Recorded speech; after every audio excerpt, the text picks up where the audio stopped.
Here, because of the videos. Okay, so I'll start by giving you a small and brief reference to the framework we used for this study. And we based the study on the theories of embodied music cognition and embodied pedagogy. These theories focus on the role of the body as a vital dimension to music experiences and to pedagogies as well. Namely, to look at the body as a mediator between mind and matter, meaning and environment. And similarly, to look at the body as a potential strategy to enhance learning processes through physical engagement. So by acting on the environment, the subject is shaped by it, therefore propitiating a mental processing of events that creates connections between the executed actions and their outcomes. In the paper, we discuss these theories in light of several general pedagogues, such as Dewey, Merleau-Ponty, or Gardner, but also in light of some musical education pedagogues, as we know, Dalcroze or Orff, for instance, who made this association between body movement and the perception of musical elements. But this leads us to the instrumental teaching and learning. So where do we stand regarding instrumental teaching and learning? We have two main domains: the physical health domain that focuses on the body as in injury prevention or postural corrections. But we also have the domain of expressivity. And this domain focuses on all kinds of bodily behaviors that are connected to performers' communication, involving gestures and postures that embody interpretative intentions, such as musical elements or emotions, and also visual cues to other co-performers or to the audience. And this is an emerging field on the last 2 decades. Several studies validated that certain gestures, although are not directly related to sound production, they are particularly significant in facilitating the performance and also in conveying expression and emotion to who's watching the performance. So this is one citation that takes us as an argument that we feel and perceive music through this perceptual loop between mind and body. It seems that instrumental education could benefit from the application of these ideas to our practices. Moving forward, our objectives in the study was to develop communicative and expressive guidelines for saxophone performance and pedagogy based on the behavior of a group of 20 professional saxophone players, with the questions: how do saxophonists move when performing? Second, although expressive movement carries a high level of idiosyncrasy, is it possible to identify transversal trends among performers linked to the same musical contents? And third, how can these trends be extrapolated to other performative situations? And for that,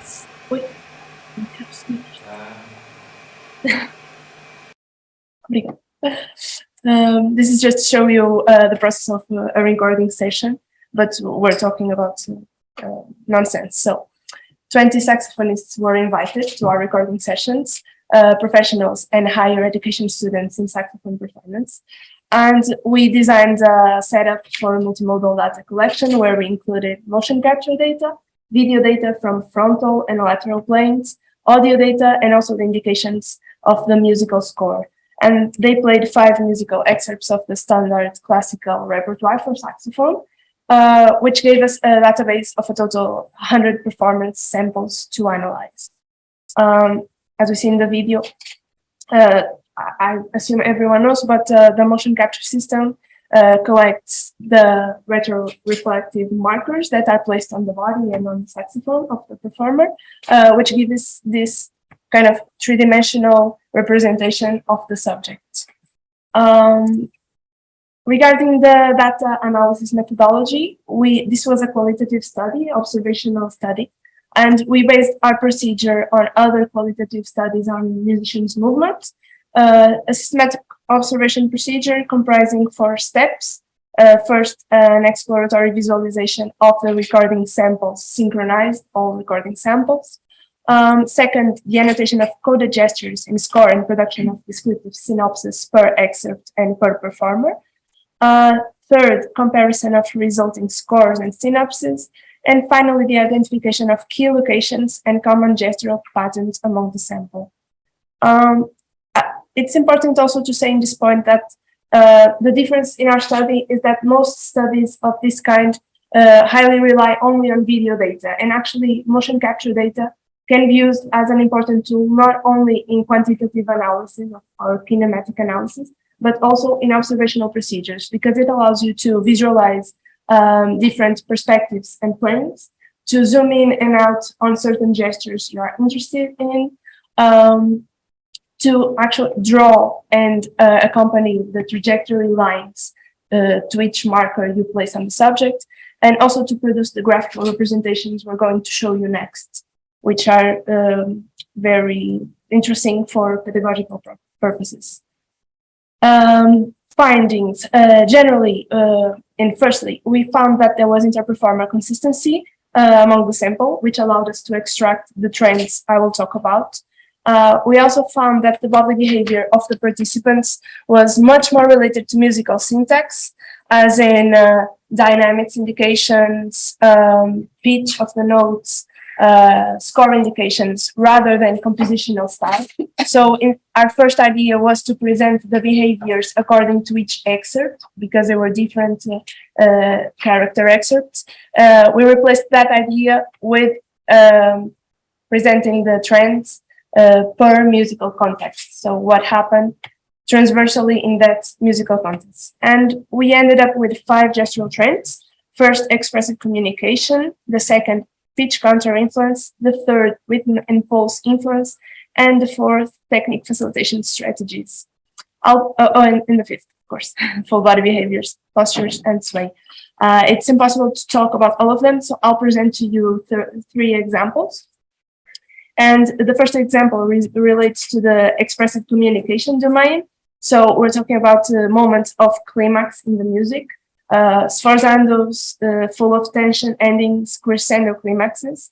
In these kinds of moments, 90 to 100% of the participants performed bell gesture types, left arm gesture types that we've been observing that are quite common among saxophone and also clarinet players, full body extension, and in minimal a number of cases, feet elevation and side turn.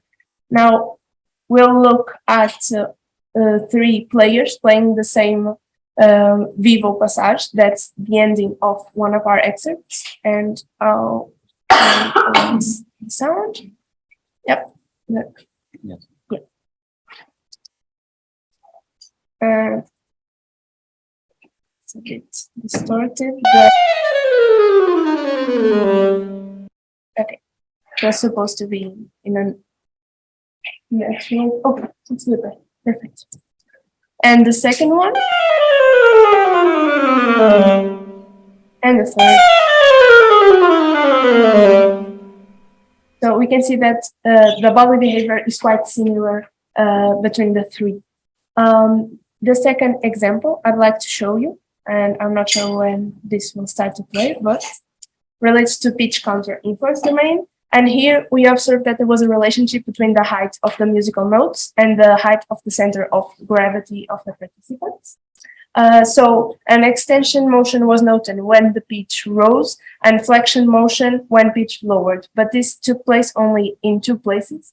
Obviously, musicians are not able to just flex and extend each time a note goes up or down. And these places were sudden big intervals in the melodic line, which we'll see now.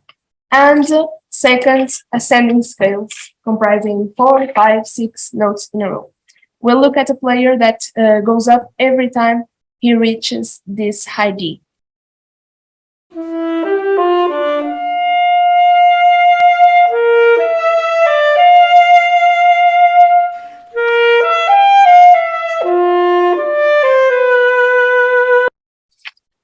Okay. So due to time limitations, I won't be able to show you this example. But all of them are described, and we'll create a open source pedagogical material comprising the representations in 3D so that students are able to access to it. And conclusions, we were able to define a saxophone gesture vocabulary considering contrasting musical contexts. Also, we hypothesized that variations of this vocabulary may appear in extremely distinct musical genres, such as jazz or popular music, but also in distinct musical cultural contexts, And also, we discussed that the expressive embodiment may actually be an adaptive behavior or a compensatory behavior, because we have a tendency of splitting gestures into ancillary gestures, into communicative or facilitative. And actually, by communicating certain musical intentions, it's possible that the musician is actually facilitating the execution of those techniques, those intentions. So contributions to embodied performance pedagogies. We insist that the body motion should be addressed in instrumental education, not only as a means of producing sound effectively, but as a means of understanding and enacting music through instrumental practice. Also, that some core concepts of musical theory may be better perceived when associated with movement, and obviously depending on the level of the students, we are able to implement some of the trends we report in form of in-class exercises. So for instance, to promote rhythmical entrainment or the feeling of pulse, we may actually do some exercises with students and with the pulse and the rhythmical motifs comprised in the music they're playing. And also that ancillary gestures play this vital role in performing to an audience and communicating. And we also should use these trends as a basis to teach communicative skills, because last instance, we're playing to an audience. We have to rethink the model of the traditional concert. And several studies actually been validating that bodily movement is a dimension that attracts and that may enhance auditory perception of who's watching. And in this case, we're actually conducting a study, which I distributed some flyers about, to test how people understand contrasting communicative styles in musicians. So to see how can we match our movements to the music we're making, because if not, contradictory messages may be very confusing for an audience. And finally, what I mentioned earlier, in the end of the research, to create a pedagogical material with 3D illustrations of movement, where students are able to take ideas from, to create their individual choices about profiles of movement, about communication, and develop their artistic identity. So these are the references, and also here's the QR code to the study if you'd like to participate. Thank you very much for your attention. Obrigada, Nádia. Obrigada. Pergunto se há alguma pergunta da assistência. Sim, por favor. Olá, muitos parabéns pela oportunidade do trabalho. Eu também sou saxofonista e é ótimo também estar a pesquisar sobre isto. Então, a minha pergunta vai mais para o aspecto saxofone. Tiveste em consideração, durante a tua investigação, como que os alunos ou os profissionais estudaram antes, por vezes os movimentos de uma determinada escola de saxofone são diferentes de outra? Conseguiste ter essa percepção e essa compreensão ao longo da investigação? Olá, obrigada, e obrigada por estar aqui presente, e quando saxofonista também. Sim, nós temos, não conseguimos 10-10, mas conseguimos 9 pessoas que têm um background totalmente realizado em Portugal, e temos 11 pessoas que representam a escola holandesa, que é uma das escolas mais influentes no nosso ensino-aprendizagem. Seria interessante depois alargar talvez a outras 10 pessoas para representar a escola francesa, eventualmente. No entanto, da parte de análise de movimento que realizámos até então, até porque o projeto está ongoing, as quantidades de movimento das pessoas que têm um background totalmente português são bastante inferiores às que têm um background holandês.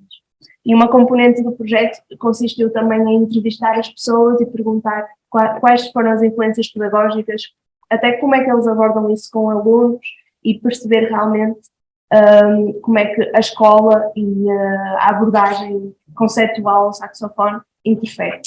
Para já, podemos dizer que sim, que realmente quem fez parte da educação, ou total educação na Holanda, é muito mais incentivado a expressar-se através do movimento, enquanto em oposição até temos várias referências ao desencorajamento do movimento aqui em Portugal, porque é consumo de energia, porque é desnecessário, mas a realidade deste tal do meio da expressividade, que tem vindo a ser cada vez mais validada, é quando solicitamos aos performers para não se moverem ou para restringirem o seu movimento, a qualidade da performance e da execução é afetada. Portanto, há uma dimensão psicológica que está diretamente ligada à forma como nos movemos, como nos expressamos, assim como acontece no discurso verbal. Portanto, os gestos auxiliares têm um papel um bocadinho mais profundo do que aparentemente pode parecer. No entanto, claro que fazer uma ressalva, o conteúdo musical, o produto musical é o nosso primeiro objetivo, mas na realidade um tipo de movimento abaixo ou acima do que é aceito, e o aceito pode, lá está, depender da cultura, depender do género musical, poderá levar a uma percepção errada da qualidade, embora a qualidade possa estar lá. E é nesse sentido que estamos a trabalhar. Obrigada. Mais alguma questão? Sim. Acho que também era bom comparar com a performance no contexto de concerto, com uma banda, ¿no? Porque rara vez o saxofonista está sozinho a tocar, ¿no? E sei que será muito mais difícil seguir pelas restrições técnicas, ¿no? Mas será muito bom ver se comparar se nesse contexto fazem os mesmos jeitos com os mesmos excerpts. Sim, obrigada pela sugestão. Antes de partirmos para o mockup, fiz um estudo prévio com base em vídeos, um bocadinho nesse sentido, gravações de performance em público. Lá está, os vídeos são muito limitados, têm planos diferentes, não é objetiva a comparação. Neste momento, em Portugal, era super interessante. Eu tive um estágio em Oslo, onde já fazem este tipo de captura multimodal em concerto live, o que é incrível, porque é uma série de tecnologia que está a ser envolvida naquele momento, inclusivamente capturar um ponto por audiência, por cada elemento do público, e perceber até que ponto é que nós nos movimentamos de acordo com certas localizações em que o performer também faz um gesto mais amplo, por exemplo, no que toca ao processo de entrainment e como é que nós interagimos uns com os outros. Enfim, são estudos incríveis, estão a começar a ser feitos, diria, nos últimos 2 anos. Neste momento eles estavam a projetar um estudo para capturar uma orquestra inteira, no sentido de perceber como é que interagimos com outros co-performers em palco, o que é mesmo fascinante. E espero poder participar em algo assim grandioso também no futuro. Obrigada. Eu gostava também só de colocar aqui algumas considerações. Primeiro, parabéns pela parte tecnológica, que acho que este estudo merece apresentações múltiplas agora, a partir de agora. Está muitíssimo bem e é bom trazer toda esta questão tridimensional, finalmente, que se traga. A mim parece-me que seria importante não haver distração com a tecnologia relativamente também a questões essenciais. A mim parece-me que a questão levantada aqui na assistência sobre o papel do professor e dos grandes mestres do saxofone numa cópia de gestos, portanto há a parte do mito, da sacralização do ritual quase, e também, apesar dos estudos estarem a ser feitos com alunos do ensino superior e profissionais, eu penso que é importante a um nível antropológico datar, para mim isso eu tenho muito claro, a questão da introdução do gesto, principalmente nós aqui realmente que em Portugal somos mais reprimidos a nível do movimento, para mim acontece principalmente por volta do 7º e 8º grau, que é quando começa a haver a aproximação de exames, o desejo de entrada no ensino superior e a tentativa pessoal de afirmação própria no meio enquanto profissional, e então aí vem a questão do gesto, da tentativa de criação de uma linguagem pessoal do género que estou eu, este é o meu gesto e eu quero ser um crescido. Portanto, a entrada no meio adulto, no meio profissional, a passagem da parte do aluno para um profissional, Isso também tenho muito claro, e já agora também sou saxofonista. Portanto, durante muitos anos. Portanto, será importante talvez pôr uma dimensão aqui um bocadinho antropológica na questão ritualizante, de quando é que as pessoas querem deixar de ser vistas como alunos e dizer eu também aqui estou a nível profissional, é aí que começa a aparecer o gesto. A tentativa de copiar não só o professor que tem, como também de colocar coisas próprias que se vão buscar a grandes mestres do saxofone e então de uma forma tardia e contida, mas bem. A minha outra questão é, claro que os estudos de linguagem corporal na música são importantes e estão a aparecer, mas se não se colocam mais questões à parte de serem saxofonistas e porquê, e o que é que isto tem de especial, e o que é que se vai fazer com o material, vai ser apenas um catálogo de movimentos. Portanto, ou se colocam mais questões também à hipótese de investigação, ou então só estamos aqui, no fundo, perante um catálogo de movimentos em 3D, tudo bem, que pode muito bem, concordo, auxiliar alunos a escolherem uma estética própria de movimento, isso por si já é pedagogicamente muitíssimo importante, mas a nível de musicológico e até de estudos neste sentido, eu penso que aqui falta um bocadinho mais de aprofundamento teórico e colocarem-se mais questões ao material. É um pouco a minha sugestão. Mas parabéns. Mais alguma questão? Então, um aplauso para a Nádia.